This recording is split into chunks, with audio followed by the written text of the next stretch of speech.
तर या ढोकळ्यामध्ये मी दुधी भोपळ्याचा वापर केलेला आहे असं जर मी तुम्हाला म्हटलं तर अजिबात तुम्हाला विश्वास होणार नाही, पण खरंच आहे मंडळी. आज आपण मस्त दुधी भोपळ्याचा जाळीदार आणि खमंग असा ढोकळा तयार करणार आहोत.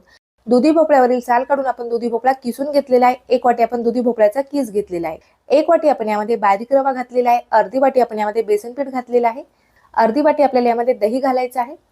अर्धी वाटी आपण यामध्ये पाणी घातलेलं आहे. अर्धा चमचा आपल्याला यामध्ये लाल तिखट घालायचं आहे. पाव चमचा आपण यामध्ये हळद घातलेली आहे.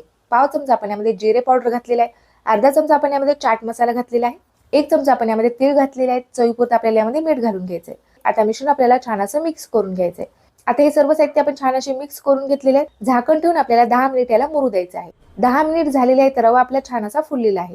खायचा सोडा टाकायचा आहे पाव चमचा. त्यावरती थोडंसं पाणी टाकायचं आहे आणि मिश्रण आपल्याला छान असं मिक्स करून घ्यायचं आहे. इनोचा देखील तुम्ही या ठिकाणी वापर करू शकता. कढईमध्ये आपण अर्धा ग्लास पाणी गरम होण्यासाठी ठेवलेलं आहे. एका ताटाला आपण तेल लावून घेतलेलं आहे. तेल लावून घेतलेल्या ताटामध्ये आपल्याला मिश्रण ओतून घ्यायचं आहे. यावरती देखील आपण थोडेसे तीळ घालून घेतलेले आहेत.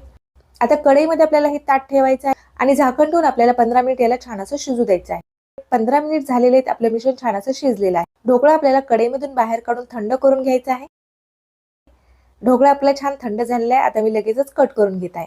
ढोकळा आपण छान कट करून घेतलेला आहे. आता यावरती आपल्याला फोडणी देऊन घ्यायची. तडका पॅन मध्ये मी तेल गरम करून जिरे मोहरीचा तडका तयार करून घेतलेला आहे. आता हा तयार झालेला तडका आपण ढोकळ्यावरती घालून घेतलेला आहे. ढोकळ्यावरती आपण थोडीशी बारीक चिरलेली कोथिंबीर घालून घेतलेली आहे. मस्त खमंग चवीचा जाळीदार असा आपला हा दुधी भोपळ्याचा ढोकळा तयार झालेला आहे. जाळी तुम्ही बघू शकता, एकदम मस्त जाळीदार झालेला आहे. कितीही प्रेस केला तर अजिबात तुटत नाही. खाताना अजिबात घशात अटकणार नाही. मुलांना जर तुम्ही अशा पद्धतीने ढोकळा तयार करून दिले तर अजिबात त्यांच्या लक्षात देखील येणार नाही की यामध्ये तुम्ही दुधी भोपळ्याचा वापर केलेला आहे.